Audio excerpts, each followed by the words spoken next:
आप सबका स्वागत है फिर से एक नए वीडियो में। तो इस वीडियो में हम बात करने वाले हैं रेलवे के अंदर आपकी भर्ती निकली हुई है। Railway requirement cell west central railway की मतलब कि पश्चिमी मध्य रेलवे में आपकी वैकेंसी निकली हुई है। इनके बारे में हम फुल डिटेल से बात करने वाले हैं। तो जो भी स्टूडेंट चैनल पर पहली बार है वो चैनल को सब्सक्राइब कर ले और बेल आइकन दबा ले, जिससे आपके पास सबसे पहले नोटिफिकेशन पहुँच सके। तो आपको सबसे पहले इस वीडियो को लाइक करना, सब्सक्राइब करना और वीडियो को लास्ट तक जो देखना है, जिससे आपको इसमें सारी की सारी जानकारी मिलने वाली है।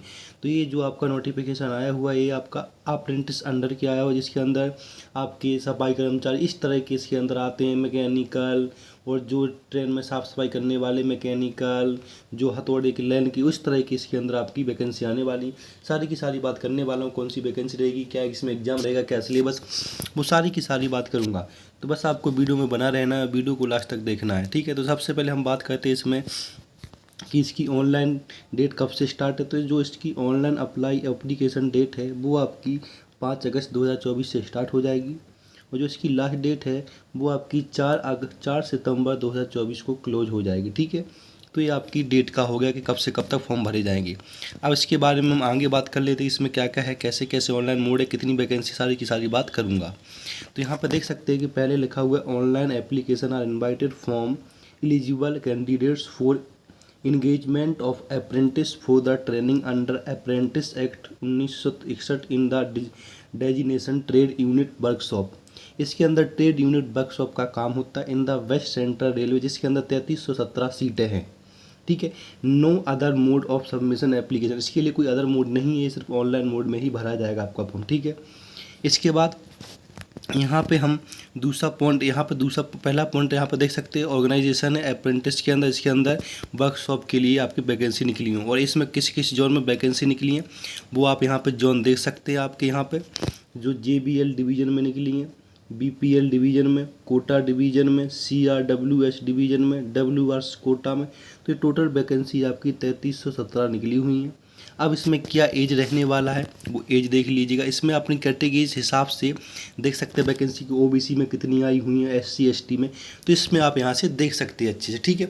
अब हम बात करने वाले हैं पॉइंट नंबर 3 की, जिसके अंदर एज के बारे में बताया गया कि इसमें क्या एज रहने वाली, क्या एज नहीं, एज में छूट रहेगी या नहीं रहेगी, वो पूरी की पूरी बात इसमें करने वाला हूँ।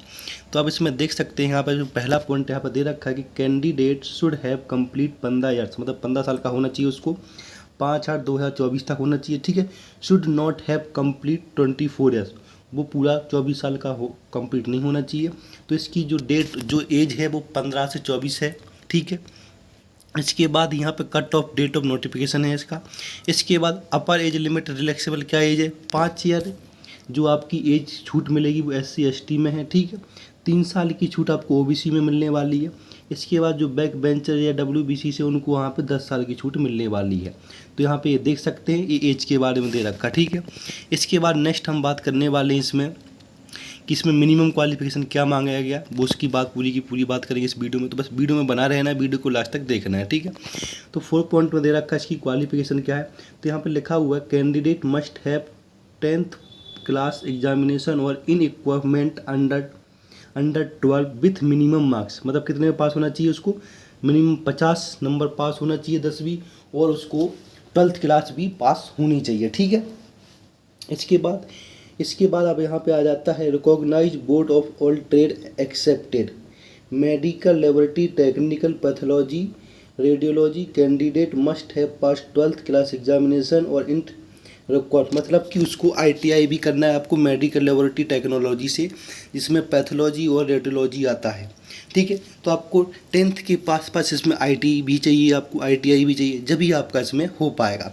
अब यहाँ पर नोट लिख रखा है candidate should have already pass the prescribed qualification on the date of issue of notification, मतलब कि ये डेट नोटिफिकेशन की जारी होने से पहले उसको इसमें पास होना चाहिए। उसके बाद पास होगा तो वो इसके लिए एलिजिबल नहीं हो पाएगा, ठीक है। ये यहाँ पे आपकी क्वालिफिकेशन के बारे में बात होगी है। अब नेक्स्ट हम बात करते हैं यहाँ पे eligible person with back bencher, उनको कितना, उनको 40% चाहिए, ठीक है। अब यहाँ पे आ जाते हैं कि जो आपका यहाँ पे किस किस में निकला हुआ है, किस किस में क्या छूट चाहिए, मतलब कि यहाँ पे जो आपकी वैकेंसी के हिसाब से इसमें क्या आपके अंदर क्वालिटी होना चाहिए, फिजिकली कैसे आपको होना चाहिए। तो कारपेंटर में आपको 1 upper and lower limb partition damage can be एक्रोमेंटेज, मतलब थोड़ा बहुत डैमेज चलेगा इसके अंदर। कंप्यूटर ऑपरेटर में both lower limb can be comfortable, इसमें बहुत तो ये सारा का सारा आपको पढ़ लेना है कि इसमें क्या बोला गया, ठीक है। 2 फिंगर फुट होना चाहिए या नहीं, वो सारी की सारी यहाँ पे आपको बता रखा है, ठीक है। इसके बाद यहाँ पे हेयरिंग के बारे में कि आपको कितना सुनना चाहिए, वो सारे का सारा यहाँ पे बता रखा है, मिनिमम कितना होना चाहिए। तो इसको आप अच्छे से नोटिफिकेशन में पढ़ सकते हैं। अब हम बात करने वाले नेक्स्ट इसमें कि आपका यहाँ पर सिलेक्शन मोड कैसे होने वाला है, वो सारी की सारी बात यहाँ पे करने वाला हूँ। तो इस पार्ट को आपको ध्यान से देख लेना है कि इसमें सिलेक्शन कैसे होता है आपका, ठीक है। तो यहाँ पे पहला पॉइंट हम पढ़ने वाले हैं सिलेक्शन मोड का, जिसमें लिखा हुआ selection will be done on the basis of merit list prepared. मतलब कि इसके अंदर जो भी सिलेक्शन होगा आपका मेरिट बेस पे, किस पे होगा, मेरिट बेस पे सिलेक्शन आपका होगा इसमें, ठीक है। इसके बाद respect of all the eligible candidates who apply against the notification, the merit list will be prepare on the basis of average marks obtain 10th class examination. जो आपके मार्क्स यहाँ पे जो आपकी मेरिट बनने वाली है वो 10th क्लास और प्लस ITI के हिसाब से बनने वाली, जिस ट्रिक से आपने ITI कर रखी है। तो इसमें समझ लेना, इसमें आपको कोई पेपर होने वाला नहीं है। जिसकी 10th क्लास में अच्छी परसेंटेज होगी और ITI में अच्छी परसेंटेज से होगा, उन्हीं का इसमें सिलेक्शन होने वाला है। तो 10th क्लास और ITI का आपका यहाँ पे लगने वाला सर्टिफिकेट, ठीक है। इसके बाद दूसरा पॉइंट यहाँ पे लिखा है on the basis of trade division unit opened by the candidate merit list will be prepare trade wise. मतलब कि जो आपकी यहाँ पर मेरिट लिस्ट होगी वो आपकी ट्रेड वाइज होगी, डिवीजन वाइज होगी और यूनिट वाइज। तो इसमें सारा का सारा देखा जाएगा कि कौन सी ट्रेड की कितनी हाई मेरिट लिस्ट जा रही है। तो आपकी यहाँ पर ट्रेड वाइज भी मेरिट लिस्ट बनने वाली, डिवीजन वाइज भी बनने वाली और जोन वाली भी आपकी यहाँ पर मेरिट लिस्ट बनने वाली है। तो इसको ध्यान में रख के आपको फॉर्म भरना है कि कौन सा जोन बनना है, कौन सा डिवीजन नहीं बनना है, तो उसके हिसाब से यहाँ पे आपकी मेरिट लिस्ट बनने वाली है, ठीक है। तो ये आपका यहाँ पे मोड ऑफ सिलेक्शन के बारे में पता है कि कैसे इसमें सिलेक्शन होने वाला, ठीक है। उसके बाद अगर आपका ये इसमें लिस्ट में नाम आ जाता है तो उसके बाद आपका यहाँ पर डॉक्यूमेंट वेरिफिकेशन होगा, ठीक है, जहाँ पे आपको बुलाया जाएगा, ठीक है। ये हो गया आपका यहाँ पे। इसके बाद फाइनल आपको मेरिट लिस्ट के डिवीजन में बांट दिया जाएगा। इसका हाउ टू अप्लाई कैसे करना है, अब इसकी एप्लीकेशन का कितना फ़ीस है, क्या फ़ीस नहीं लगने वाला, वो यहाँ पर देख लीजिएगा। तो ऑल कैंडिडेट एक्सपेक्टेड आपको 141 रुपये लगने वाले हैं, ठीक है। जो SC ST से WBC से उनके 41 रुपये, जो OBC और जनरल और अदर भी हैं उनको 141 लगेगा, जो SC ST से और PWBD से उनके 41 रुपये लगने वाले हैं। तो ये आपके यहाँ पे फीस का प्रोसेस होगा, कैसे क्या फ़ीस लगने वाली, ठीक है। अब इसमें अप्लाई कर लेना, आपको देख सकते हैं आप, ये सिर्फ ऑनलाइन मोड है, ठीक है।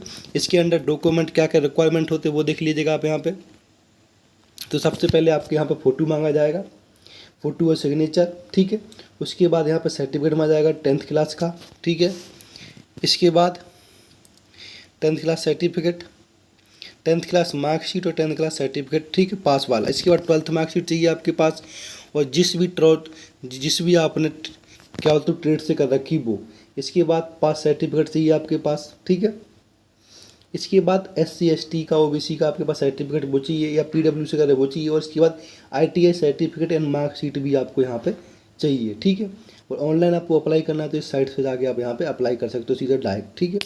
तो यहाँ पे ये आपका अप्लाई का प्रोसेस पूरा हो गया है, तो इसको आपको ध्यान में भरना है। इसके बाद इनवैलिड एप्लीकेशन क्या रहेगा, अगर आपने कोई SC ST का गलत सर्टिफिकेट दिया है तो उसके अलावा उसका अगर गलत दिया है तो आपका जो एप्लीकेशन है वो आपका यहाँ पे रिजेक्ट हो जाएगा, ठीक है। इसके बारे में बताया। एग्रीमेंट ट्रेनिंग क्या होती है आपकी यहाँ पे, इसकी ट्रेनिंग के बारे में बताया गया है कि out trade apprentice completion of period.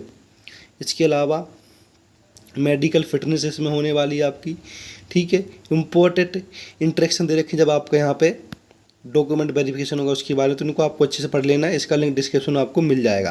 जो मेन चीज़ थी वो हमने सारी की सारी बता दी है आपको। अब ये यहाँ पे वैकेंसी दे रखी है कि किस डिवीजन में कितनी वैकेंसी निकली हुई है, तो इनको आपको अच्छे से देख लेना है, ठीक है। इसका PDF यहाँ पे आपको लिस्ट में मिल जाएगा डॉक्यूमेंट में, ठीक है। तो इसका आपको PDF चाहिए तो आप कमेंट करके जरूर बताइएगा, तो इसका PDF का आपको लिंक मिल जाएगा। अगर कमेंट करेंगे तो आपको PDF का लिंक मिल जाएगा। तो इस तरह से यहाँ पे आपकी वैकेंसी देखिए डिवीजन वाइज। तो थोड़ा बहुत डिवीजन में हम बता दें कौन कौन से डिवीजन कितनी वैकेंसी निकली हैं, थोड़ा आपको इसको ध्यान से देख लेना, ठीक है। तो हम यहाँ पे बात करने वाले हैं BLB डिवीजन में कितनी वैकेंसी निकली है, देख सकते हैं आप यहाँ पर टोटल। तो इसके अंदर सिर्फ एक ही वैकेंसी है जो आपकी AC मशीन की है। इसके बाद GBL डिवीजन में अप्रेंटिस फूड जो कोकरी जो फूड बनाते हैं उनकी वैकेंसी है। तो सब में एक एक दो दो वैकेंसी निकली हैं, इनको आपको अच्छे से पढ़ लेना है, ये वैकेंसी हैं आपकी, ठीक है। तो ऐसे ही इंपॉर्टेंट अपडेट के लिए हमारे चैनल को लाइक करें, सब्सक्राइब करें, और ऐसे ही इंपॉर्टेंट आपके जॉब नोटिफिकेशन के लिए इस पर वीडियो आता रहेगा। तो चैनल को सब्सक्राइब कर लेना और वीडियो को ज़्यादा से ज़्यादा शेयर करना। चैनल को सब्सक्राइब करने के बाद आपको बेल आइकन दबा लेना, जिससे आपके पास सबसे पहले नोटिफिकेशन आ सके। तो ऐसे ही इंपॉर्टेंट अपडेट के लिए धन्यवाद।